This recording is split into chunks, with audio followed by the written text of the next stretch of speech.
함께 봉독하신 말씀 히브리서 11장 5절 6절 말씀 중심에서 하나님을 기쁘시게라는 제목으로 주시는 말씀을 통해 함께 은혜를 나누기를 원합니다. 2021년 새해가 밝았습니다. 오직 믿음으로 사는 교회라는 표 아래 우리 이 한 해를 시작하고 이 한 해 하나의 기도 제목으로 삼고 계속해서 이 한 해 키워드 중요한 단어인 믿음을 늘 의식하고 믿음을 생각하고 내가 믿음으로 말하고 믿음으로 생각하고 믿음으로 행동하고 있는가, 믿음으로 사명을 감당하고 있는가, 믿음으로 기도하고 믿음으로 예배하고 있는가.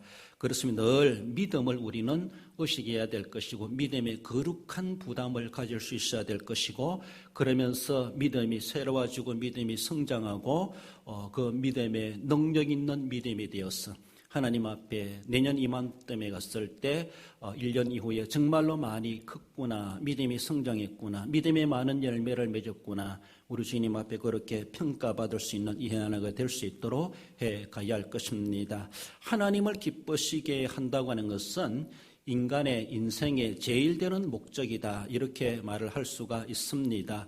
우리가 살아가는 목적 있는 삶이라는 것이죠.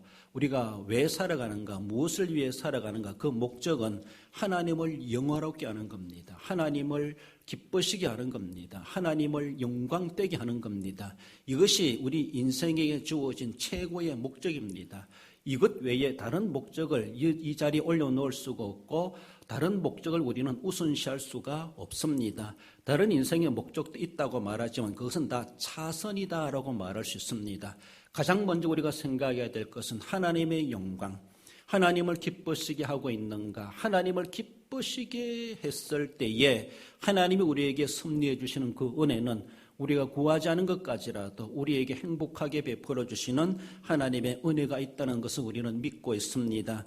그러므로 하나님이 내 삶을 통해서, 내 신앙을 통해서, 내 인생을 통해서 하나님이 정말로 기뻐하신다, 기쁨을 이기지 못하신다라고 할 만큼 그렇게 대해 주신다면은 우리는 정말로 성공적인 인생을 사는 것이고, 그리고 목적 있는 인생을 살았다라고 말할 수 있습니다.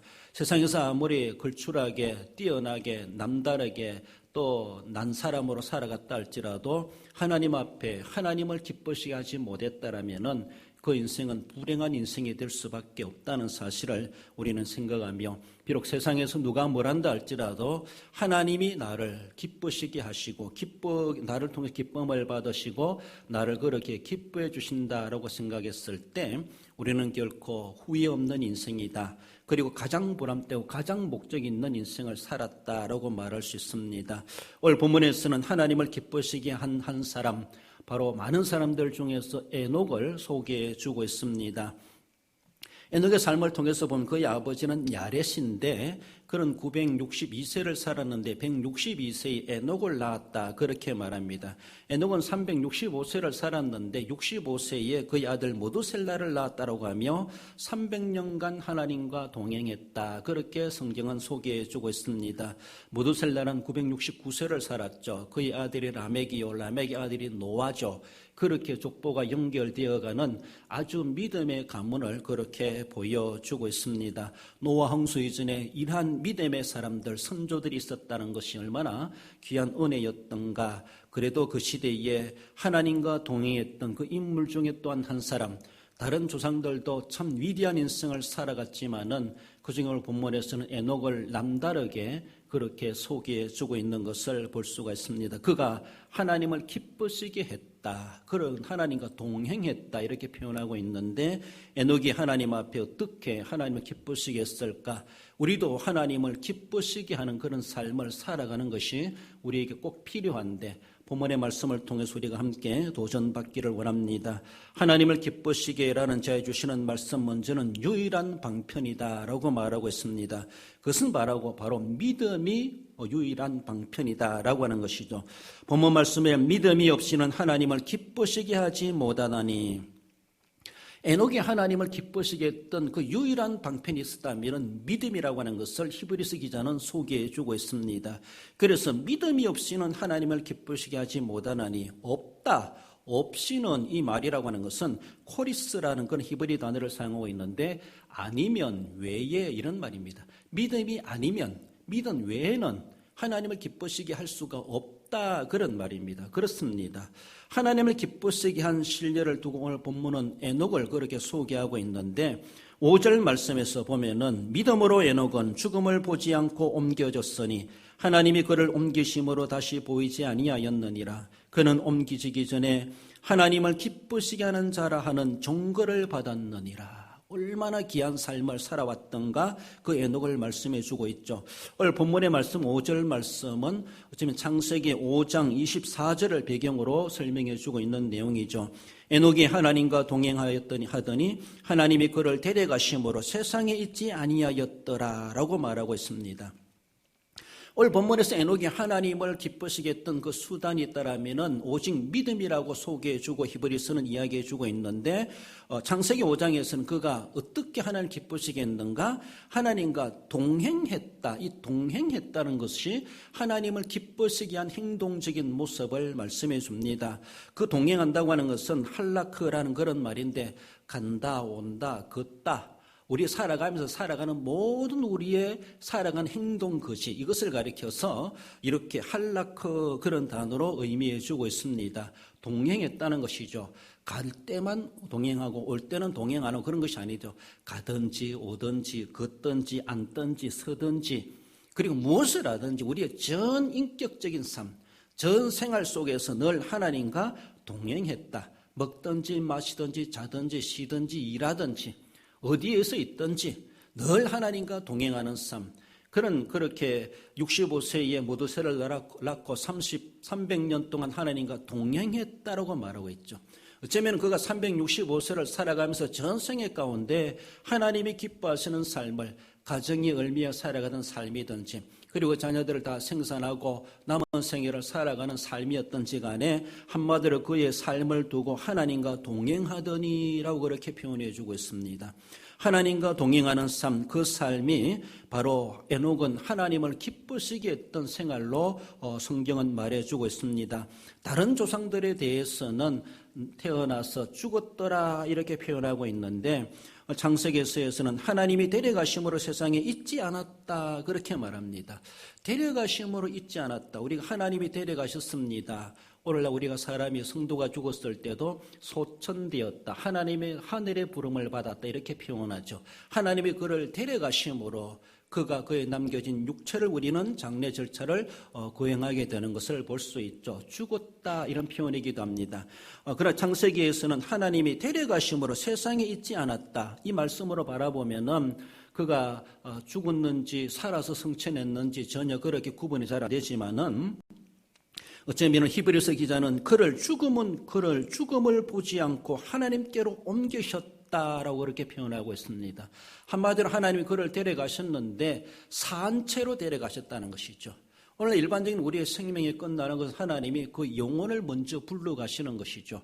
그렇습니다. 그러나 하나님께서 에녹을 데려가심에 대해서는 영과 육을 동시에 그렇게 데려감으로 그 후손들이 그의 시신을 장례할 필요도 없을 정도로 이미 사라져버린 하나님께로 들림을 받은 그런 에녹의 그 상태를 보여주고 있습니다. 그의 죽음에 대해서 그의 인생의 끝에 대해서 성경은 이렇게 표현하고 있다는 것이죠. 그가 하나님과 동행하다가 죽음 그 자체도 하나님과 동행했다 이렇게 말할 필요도 있죠. 물론 우리도 성도는 주님 안에서 믿음으로 살다가 주님 안에서 하나님이 데려가심으로 믿음으로 살다 믿음의 달려갈 길을 마치고 믿음을 지키며 주님 앞에 부름을 받는 것, 하나님 우리를 데려가셨다, 소천되었다 이렇게 말을 하고 있습니다. 맞습니다. 그러나 조금 색다르게 에녹은 다르다는 것이죠. 육체를 남기고 데려가신 것이 아니라 육체까지도 데려가셨다라고 하는 것을 말씀하고 있습니다. 그렇게 어떻게 하나님이 그 육체를 또 어떻게 하시는지 알 수 없지만은 아무튼 세상적인 모습에서 그의 육신을 남기지 않고 산채로 하나님이 그를 불러 데려가셨다라는 것으로 표현해 주고 있습니다. 다른 걸출한 조상들도 많이 있습니다. 하나님을 그렇게 잘 섬겼던 하나님의 기쁨이 되었던 많은 그런 조상들은 있었지만 그러나 그들은 아담으로부터 많은 사람들은 태어났다가 죽었더라 이렇게 표현하고 있지만은 그런 에녹은 하나님이 그를 죽음을 보지 않게 하시고 데려가셨다. 한마디로 산채로 성천했다. 성천한 인물 중에 성경에 나타나는 한 인물 중에 한 분이 바로 에녹인데, 살아서 하나님께로 부름을 받은 그런 에녹의 그 모습을 보여주고 있습니다. 그가 얼마나 하나님을 기쁘시게 하며 살아갔으면은, 하나님과 얼마나 그렇게 기쁘시게 하는 동행하는 삶을 살아갔으면은, 사람들이 다 겪는, 그 조상들도 겪었던 그 죽음이라고 하는 두려움을 겪지 않고 하나님 그를 그렇게 데려가셨을까라고 할 만큼, 그만큼 하나님은 에녹을 남다르게 보지 않으셨겠는가. 하나님과 동행했다, 짤막한 표현이지만은 그 동행하는 일생의 삶이 하나님 앞에 얼마나 흐뭇했겠는가, 하나님이 얼마나 영광스러워하셨겠는가라고 하는 것으로도 표현해 볼 수가 있습니다. 에녹이 하나님을 그렇게 기쁘시게 했다는 방편은 히브리서 기자는 믿음이다라고 말해주고 있습니다. 그래서 믿음이 없이는 안 된다라는 것이죠. 에녹이 하나님 앞에 그런 은혜를 입기까지 하나님을 기쁘시게 했던 수단은 바로 믿음이라는 것이죠. 그래서 그 믿음이 없이는 하나님을 기쁘시게 하지 못하나니 라고 그렇게 말씀해 주며 에녹을 소개하지 않습니까? 그렇다면 우리가 하나님을 기쁘시게 할 수 있는 우리에게 있는 수단이 무엇인가? 그건 또한 믿음이라는 것이죠. 그 믿음은 하나님 주신 믿음이 선물입니다. 우리가 가질 수 있는 하나님 앞에 하나님을 기쁘시게 할 수 있는 그 믿음이라고 하는 것은 전에도 말씀드렸지만은 구원적 믿음이 있고 생활적 믿음이 있다, 이렇게 말해 볼 수 있습니다. 정말로 나를 위해서 나의 죄를 제속해 주시기 위해서 예수 그리스도 이 땅에 버리신 하나님의 구속의 은혜, 그 은혜를 입은 자로서 내가 구속의 믿음을 갖는다는 것, 다르게 보면 구원의 확신을 가진다는 것, 예수님께서 나를 위하여 십자가에 달려 돌아가심으로 내가 제사함 받고 그가 부활하신 것처럼 나도 새 생명을 얻어 하나님 나라를 유업으로 받을 하나님의 자녀가 된 것을 내가 믿습니다. 구원의 은혜의 확신, 구원의 믿음, 이 믿음이 하나님을 기쁘시게 할 수 있는 정말로 믿음이라는 것을 말씀합니다.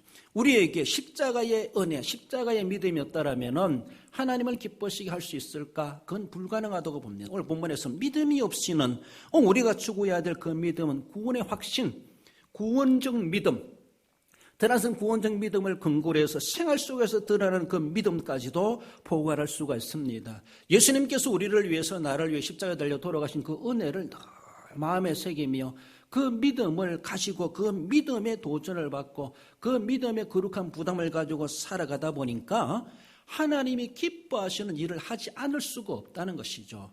하나님이 싫어하는 일을 안 하게 되더라는 것이죠. 왜? 구원의 믿음으로 가득 차 있기 때문에. 그 끝인 은혜, 정말 말로 다 표현할 수 없도다. 그 은혜를 생각하면 생각할수록 그 은혜, 그 믿음을 생각하니까 하나님이 기뻐하시는 삶을 추구하게 되어져 있고, 에녹처럼 우리가 남은 생에 얼마나 살든지 하나님이 기뻐하신 하나님과 동행하는 삶을 살아간다는 것이죠.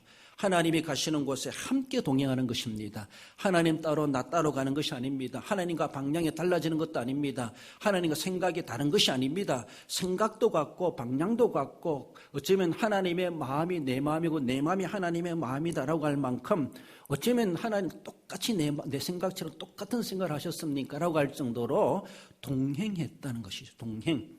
그저 가고 오고만이 아니라 정말로 무엇을 하든지 전인적인 생활 속에서 하나님과 동행하는 그런 삶, 그것은 바로 그 중심에 믿음이 있었다는 것이죠. 구속하심의 믿음, 그 믿음의 동기가 되어서 생활적인 모습에서도 믿음의 덕을 세워가는 그런 모습이 바로 하나님을 기쁘시게 했던 유일한 방편, 우리가 가져야 되는 그 믿음이라는 것을 말씀하고, 이 믿음으로 우리는 이 한 해를 우리는 살아가는 자 됨으로 하나님을 기쁘시게 할 수 있다고 하는 것을 말씀합니다. 나아가서 하나님을 기쁘시게라고 하는 것은 믿음이 없는 믿음도 있다라는 것을 우리에게 말씀해 줍니다. 바로 믿음이 없이는 이라고 하는데, 한마디로 믿음은 믿음인데 죽은 믿음이다, 이렇게 말할 수가 있죠. 오늘 본문에 믿음이 없이는, 이것은 신자들에게 하시는 경고문과도 같다, 이렇게 말할 수 있습니다. 믿음이라고 하는 것은 믿는 자에게 관계되는 용어입니다. 믿는 자에게 요구되는 단어입니다. 그렇지 않습니까? 믿음이 없이는 예수님을 안 믿는 사람들에게 믿음 없다, 있다 그렇게 말하지 않습니다. 예수님을 이미 믿는 성도들에게, 그리스도인들에게 믿음이 있다, 없다, 믿음이 크다, 작다, 믿음이 많다, 적다, 믿음이 좋다, 믿음이 안 좋다 이렇게 믿음이란 단어를 가지고 말할 수 있습니다. 그래도 교회를 다니니까, 그래도 믿는다고 하니까 믿음이란 단어를 가지고 이러니 저러니 말을 할 수도 있다는 것이죠. 예수님 안 믿는 사람들에게는 믿음이란 단어를 섞어가지고 말할 상대도 아닙니다. 말할 일도 없습니다. 그 사람들 그렇지 않습니까? 그러나 그래도 교회 안에 들어온 사람, 그래도 믿는다고 하니까 믿음이 적다, 많다, 크다, 작다, 좋다, 안 좋다 믿음이란 말을 가지고 말해볼 수가 있다는 것이죠. 그래도 우리는 이렇게 보여도 믿음이란 말을 가지고 말할 수 있는 대상이 되었다는 것도 은혜입니다. 중요한 것은 그것만이 다가 아니죠. 이제 믿음이라는 말을 가지고 관계되어서 말할 수 있는 대상이 되었다는 그 믿음이 있느냐 없느냐, 믿음이 좋으냐 안 좋으냐, 믿음이 크냐 작냐, 믿음이 많냐 적냐 이렇게도 우리가 또한 따져보면서 더 성숙된 가운데로 나아가야 되죠. 오늘 본문에서 믿음을 하나님을 기쁘시게 한다고 하는데, 그런데 믿음이 없이는 이 말이라고 하는 것은 믿는 자들에게 경고하는 말씀과도 같다는 겁니다.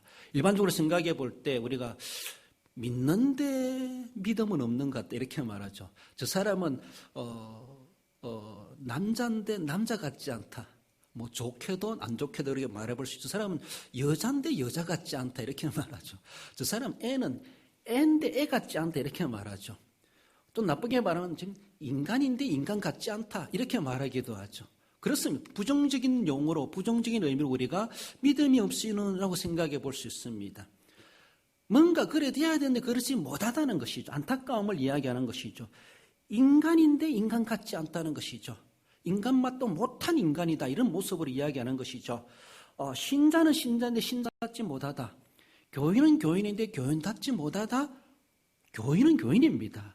근데 교인답지 못하다 이런 말입니다. 오늘 본문에서 믿음이 없이는 어떤 것을 경고합니까? 믿음을 의식하지 않고 살아가는 신자를 가리킵니다. 믿음에 대해서 전혀 의식하지 않습니다. 믿음이 좋은지, 믿음이 가치가 어떠한지, 믿음을 의식하는 것인지, 믿음을 필요로 느끼는 것인지 이런 것도 하지 않고 믿음에 대해서 전혀 아무 생각이 없습니다. 그저 우리 쉬운 말로 그저 왔다 그저 가는 그런 신앙의 연수만 쌓아가는 교인이라고 말해볼 수가 있죠. 이런 사람들에게 믿음이 없이는 라고 주님은 경고하신다는 것이죠. 나아가서는 하나님의 기쁨을 의식하지 않고 사는 자, 교회 다니면서도 어쩌면은 하나님의 기쁨이 돼야지, 하나님 마음에 합한 사람이 돼야지, 하나님을 계속 의식해야 되는데, 하나님이 제일 되는 목적이 돼야 되는데, 하나님의 기쁨이 제일 되는 목적이 돼야 되는데 거기에 대한 전혀 의식이 없습니다. 그저 나 좋으니까 다니는 것처럼, 그저 종교인으로 사는 사람, 신앙생활에도 인생을 살아가도 맹목적인 사람, 아무런 목적도 없습니다. 어쩌면 믿음의 의식도 없는 것처럼 하나님이 기뻐하시든지 말든지 별로 의식도 없이 믿고 있는 신자를 가리킨다. 이들에게 주님은 경고하십니다. 나아가서는 하나님보다 자기 만족을 우선시하는 사람에게 경고하시는 말씀이다라고 말할 수 있습니다. 자기 만족을 위해서, 자기 중심적인 신앙인이죠. 자기 중심적인. 자기 마음에 안 들면 안 한다는 것이죠. 아무리 교회가 원해도, 아무리 성경이 뭐라 해도 자기 기분이 좋아야 되고, 자기 형편이 맞아야 되고, 자기 사정이 그렇다는 것이죠. 자기 중심적인 생활. 하나님 제일주의가 아니죠. 자기 제일주의죠. 하나님 주권이 아니죠. 자기 주권이죠. 내가 먼저 먹고 살아야지 뭐. 그러면서 먹고 살 것도 없는데 어떻게 헌금하라고 11조를 해? 자기 형편을 앞세웁니다. 이런 사람들은 자기 이익 타산을 따집니다. 우리 이익과 손해를 따집니다. 더 나아가서는 고난이 있으면은 뭐 그렇게까지 해. 고난을 회피해버립니다. 고난까지 받으려고 하지 않습니다. 믿음을 살아가면서 고난도 우리는 감수하고 고난도 믿음이 동반한다고 생각해야 되는데, 고난 없는 믿음 생활만 그렇게 하고 싶어 하는 것이죠. 편한 데만 찾아다니고 편한 교회 찾아다니고 자기가 다니고 싶은 데 다니는 그런 모습들, 주님은 그런 사람들에게 믿음이 없이는, 한마디로 너는 믿음이 없도다 이 말입니다. 경고하시는 말씀입니다. 나아가서는 믿음이 행동으로 나타나지 않는 자에 대한 경고문이다라고 말할 수 있습니다. 한마디로 은행 불일치죠. 예배와 생활이 달라요. 기도와 생활이 달라요. 직분과 생활이 달라요.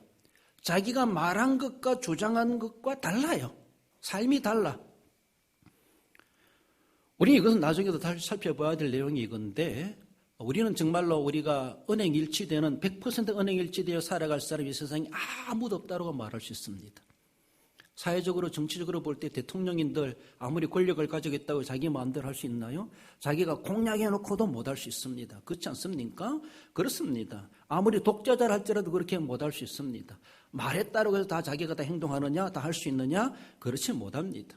자기 능력이 안 될 수도 있고 사회가 환경이 안 돼서 그럴 수 있고 대중들이 협조 안 해주니까 안 될 수 있고 그렇습니다. 그런 것을 우리 일반적인 모습에서 말할 수 있지만은 그럼 우리 신앙생활에서는 우리가 어떻게 하든지 사회적인 모습에서는 그런 환경적인 조건적인 사정에 협조 안 되면 안 될 수가 있지만은 그러나 믿음으로 행동하는 우리의 모습에서는 좀 더 좁혀서 말해 볼 때에 은행일치의 삶을 살아가야 되는데 한마디로 우리는 기도는 거룩하게 해놓고도 자기의 삶에 대해서는 덕이 되지 못하고 남들에게 인심을 얻지 못하는 이런 웬일인지 정말로 아이러니한, 정말로 신비롭다 이렇게 생각해 볼 수 있습니다. 정말로 의구심이 생긴다 이런 일들이 생기기도 하죠.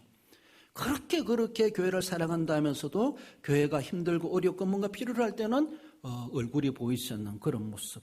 어쩌면은 은행 불일치의 삶이 아닌가라는 것이죠. 그렇게 믿음이 있다고 하면서도 행동으로 드러나지 않는 삶. 야고보서 2장 26절에서는 영혼 없는 몸이 죽은 것 같이 행함이 없는 믿음은 죽은 것이니라. 너가 믿음을 이야기한다고 하지만 너는 사실은 죽은 믿음을 안고 있는 것은 아니냐? 지금 오늘 본문에 믿음이 없이는 라고 말하고 있습니다. 예배는 믿음으로 했습니다. 기도는 믿음으로 했습니다. 은혜는 믿음으로 받았습니다. 그런데 삶에 대해서는 은혜 받은 대로 믿은 대로 믿음이 행함으로 나타나지 않으니까 행함이 없는 믿음은 죽은 것이니라. 믿음이 없는 믿음을 가지고 있는 사람도 있다라는 것이죠. 믿는데 신자는 신자인데 신자 같지 않은 사람도 있다 이렇게 말하는 것처럼 믿는다고 하는데 사실은 믿음이 없는 신자다 이렇게 말할 수도 있죠. 우리를 정말로 경고해 주시는 하나님의 음성이다라는 것이죠.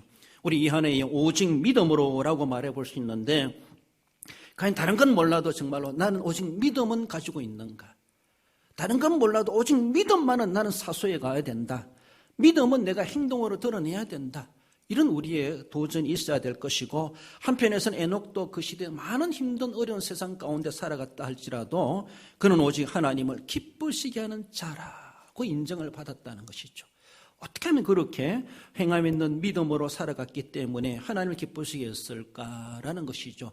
믿음이 없이는 하나님을 기쁘시게 못한다고 했는데 에녹은 그렇게 행함 있는 믿음으로 하나님과 동행했기 때문에 하나님을 기쁘시게 하는 자라 인정을 받게 되었고 어쩌면 남다르게라도 죽음을 보지 않고도 하나님 앞에 부름을 받는 그런 은혜를 입었지 않았겠는가라는 것입니다.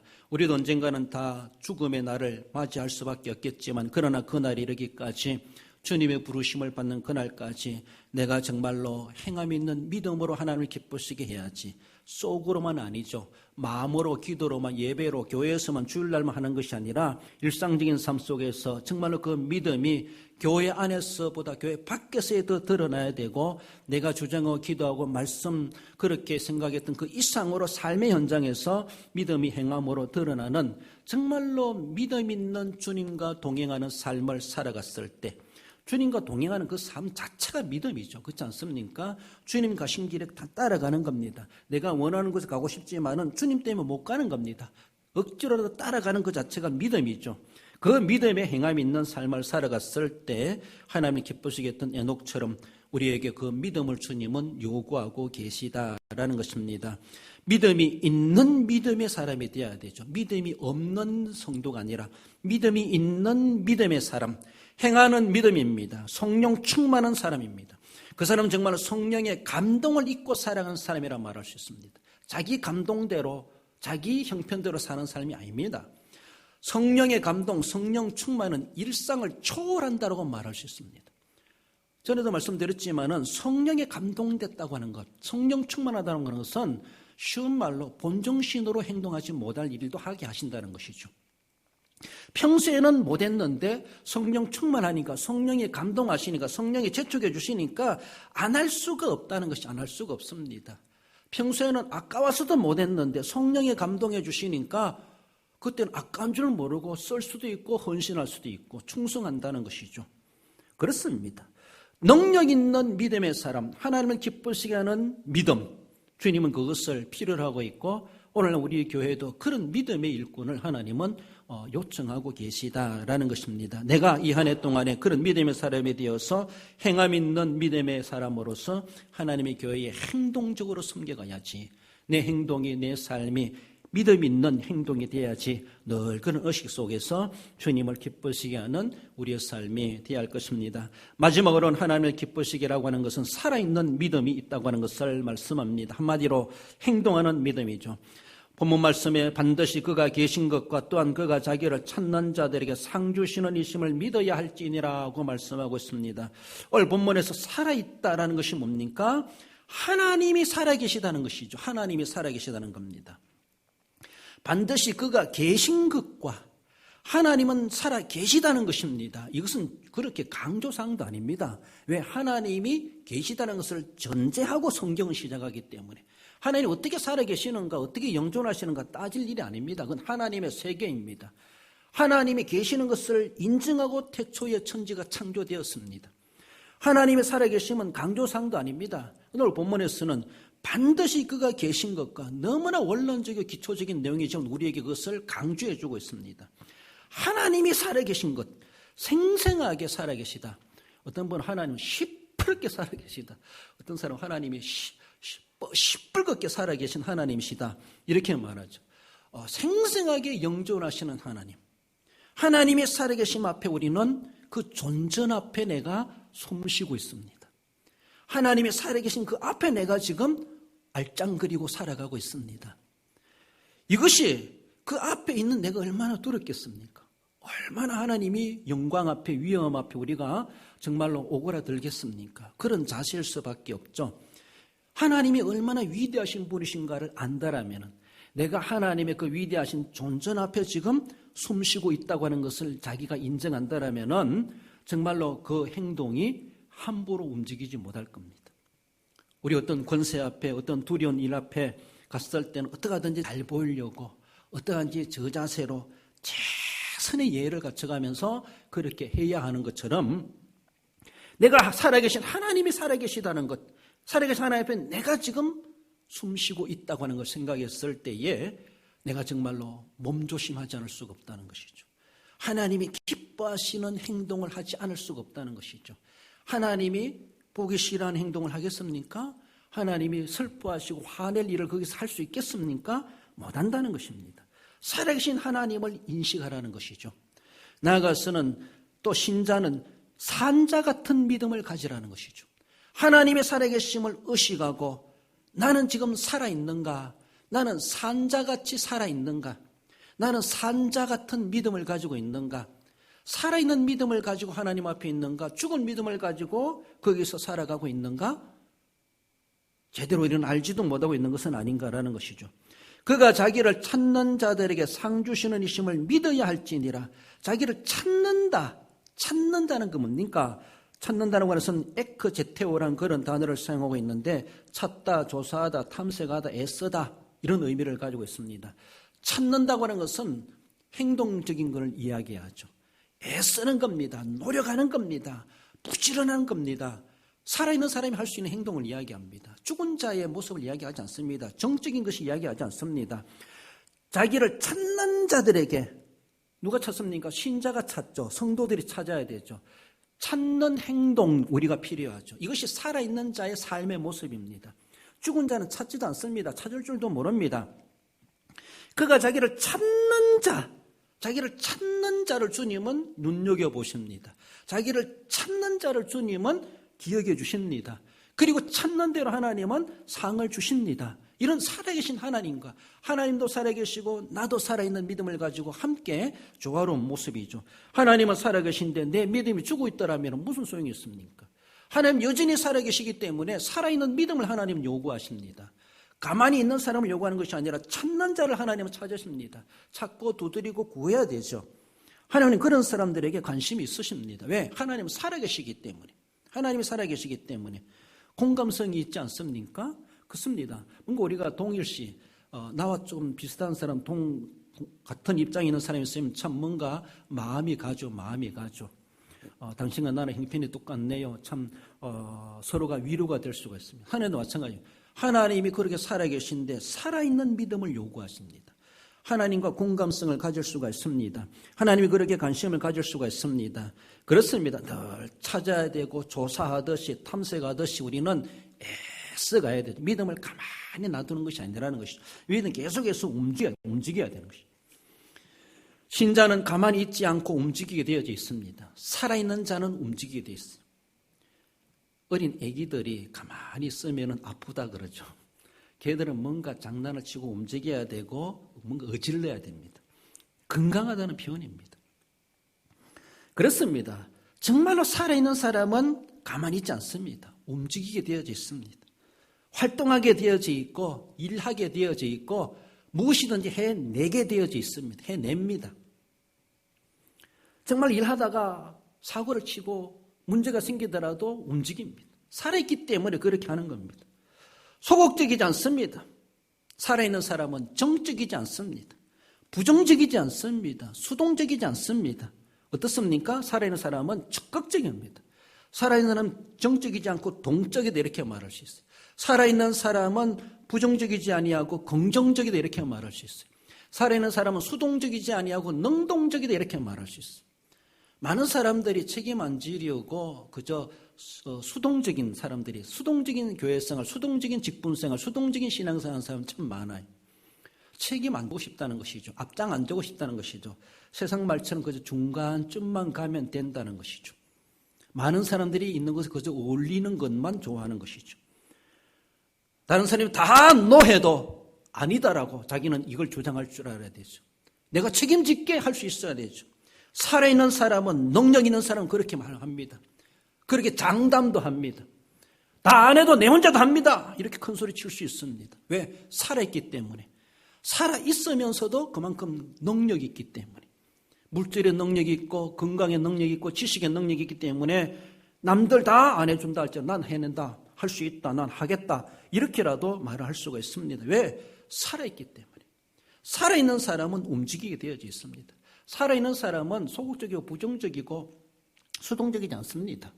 정말로 살아있는 만큼 그는 적극적이고 동적이고 능동적이고 긍정적이다 이렇게 말할 수 있습니다. 어쩌면 그래서라도 전도서 9장 4절에서는 살아있는 개가 죽은 사자보다 낫다 이렇게 말하지 않습니까? 그렇습니다. 죽음은 아무런 소망이 없습니다. 사자랄지라도 아무 소용이 없다는 것이 차라리 살아있는 것이 낫다. 살아있는 개가 죽은 사자보다 낫다. 이렇게 표현하는 것은 왜? 살아있기 때문에 소망이 있기 때문에 살아있다고 하는 것은 또 발전이 있습니다. 하나님 앞에 상 받을 기회를 누리고 있습니다. 얼마나 귀한 것입니까? 우리는 내가 살아있는 것처럼 우리의 영도 살아야 되고 믿음도 살아야 될 것을 말씀하십니다. 그렇습니다. 살아계신 하나님께서 베푸시는 영생의 은혜를 입은 자로서 영생의 은혜 뭡니까? 살아있는 생명을 받았습니다. 영원히 살아 생명을 받았는데 우리는 그 영생의 생명을 받은 그 은혜는 이 세상에서도 살아있게 믿어야 되죠. 천국 가서만 영생하는 것이 아니라 영생은 이미 시작되었습니다. 그렇다면 우리 오늘 살아가는 삶도 믿음이 살아있는 영생의 삶이 이미 시작되었다는 것이죠. 그러므로 오늘 우리의 믿음도 살아있어야 되죠. 살아있는 믿음답게 믿음의 성도답게 살아가야 될 것을 말씀하십니다. 디모데후서 1장 6절에 한번 읽어볼까요? 그러므로 내가 나의 안수함으로 내 속에 있는 하나님의 은사를 다시 불릴듯 하게 하기 위하여 너로 생각하게 하노니. 할렐루야. 무슨 말입니까? 사도 바울이 디모데에게 건면해 주면서 유서 같은 디모데후서를 쓰면서 그렇게 말합니다. 그러므로 내가 나의 안수함으로 내 속에 있는 하나님의 은사를 다시 불릴 듯하게 하기 위하여 너로 생각하게 한다. 생각나도록 한다. 다시 내가 상기시켜준다. 이 말입니다. 왜냐하면은 디모데도 어려운 시대에 에베소 교회나 어쩌면 사도 바울의 후임자로서 그 역할을 감당해 가면서 어쩌면 침체되고 또 낙심하고 어려운 환경을 극복하기 힘든 그런 일도 있을 텐데, 그러면서 그에게 권면하는 것은 너 속에 다시 불릴듯 일어나게 하기 위해서, 한마디로 불지른다는 겁니다. 불타오르도록 한다는 건 불타오른다는 것입니다. 밖에 난로도 있는데 난로가 불이 확 타오르니까 화끈화끈하지 않습니까? 옆에 가는 사람이 다 따뜻하다, 덥다, 뜨겁다 이렇게 느낍니다. 그것처럼 정말로 살아있는 사람에게 있을 수 있는 반응이라는 것이죠. 살아있는 사람, 믿음이 살아있는 사람 옆에 가면은 화끈거릴 겁니다. 믿음이 살아있는 사람 속에 불릴듯 일어나기 때문에 가만히 있지 못합니다. 뜨거워서. 어쩌면은 은사를 다시 불릴듯 하게 하기 위하여 너로 생각하게 하노니, 너로 하여금 생각나게 하게 한다. 잔소리 같지만 내가 계속 이야기한다 이 말입니다. 그러니까 너는 그 속에 불을 끄지지 않게 해라. 너를 불타오르도록 해라. 이것이 바랍니다. 살아있더라면 그렇다는 것이죠. 불 끄지게 하지 말라는 것입니다. 늘 불타오르는 자가 되라 라고 하는 것으로 요원 같은 말씀을 우리에게도 건면해 주시고, 오늘 우리가 우리의 믿음이 식어져 있는 믿음이 아니라 뜨거운 믿음, 불타오르는 믿음, 정말로 그런 믿음의 사람으로 하나님을 기쁘시게 할 수 있어야 될 것입니다. 말씀을 맺습니다. 우리 성도 여러분, 하나님을 기쁘시게 할 유일한 방편은 믿음밖에 없다는 사실을 기억하며 그 믿음 있는 성도가 되어야 할 것입니다. 행함 있는 믿음의 성도가 되어야 할 것입니다. 믿음은 믿음이도로되 믿음 없는 믿음이 아니라 믿음 있는 믿음, 행함이 있는 믿음. 그러므로 그 믿음은 행한다고 하는 것은 살아있다는 것이죠. 살아있대 소극적으로 그저 숨만 쉬고 있는 그런 환자 같은 사람이 아니라 열정 있는 성도, 불타는 성도, 그런 성도, 그런 믿음의 사람, 그런 믿음이 우리에게 있어야 될 것을 말씀합니다. 그 믿음으로 동행했던 에녹처럼 하나님 앞에 믿음으로 살아갈 때 하나님을 기쁘시게 하는 성도가 되고, 우리 이 한 해 살아갈 때 결코 맹목적이지 아니하고 그래도 보람된 한 해가 될 것이다 라는 사실을 소망하며 하나님을 기쁘시게 살아가시기 합당한, 그래서 하나님이 주시는 상 주심을 믿어야 할지니라 그 상을 소망하기 합당한 우리 성도 여러분들 되시기를 주님의 이름으로 축원드립니다. 기도하십시다. 우리 하나님 아버지, 은혜를 감사드립니다. 새해를 맞이하며 새해 첫 주일을 우리 하나님 앞에 온 마음과 뜻을 다하여 힘을 다하여 정성을 다하여 예배합니다. 하나님 아버지, 이 한 해를 아름답게 시작한 것처럼 이 한 해 동안에도 무슨 일이 있을는지 알지 못하지만은 늘 하나님 앞에 믿음으로 나아가는, 믿음으로 대체해가는 하나님의 사람들 되게 해 주옵소서. 하나님이 기뻐하시는 삶을 살아가야 할 텐데 오직 믿음이 없이는 하나님을 기쁘시게 할 수 없다는 사실을 기억하며, 어쩌면 그 옛날 에녹이 하나님과 믿음으로 동행함으로 하나님을 기쁘시게 하는 자라 인정을 받았던 것처럼 우리가 그 믿음을 본받아가게 하시고, 가든지 오든지 살든지 또 우리가 자든지 깨든지 일하든지 언제 어디에서나 하나님과 믿음으로 동행하는 삶을 살아감으로 하나님을 영화롭게 할 수 있는, 하나님을 기쁘시게 할 수 있는 우리 대양의 모든 권속들 되게 해 주옵소서. 있는 곳에서 우리 하나님 앞에 한 가지로 예배할 때에 하나님이여 큰 위로해 주시고 소망 중에 이 한 해를 승리하며 살아갈 수 있는 하나님의 은총으로 역사해 주옵소서. 몸이 아파 손을 얹어 기도하며 소원이 있어 가슴에 손을 모아 기도하는 우리 모든 성도들, 주님 믿음대로 되게 해 주시기를 원하오며 거룩하신 예수님의 이름으로 기도드리옵나이다. 아멘.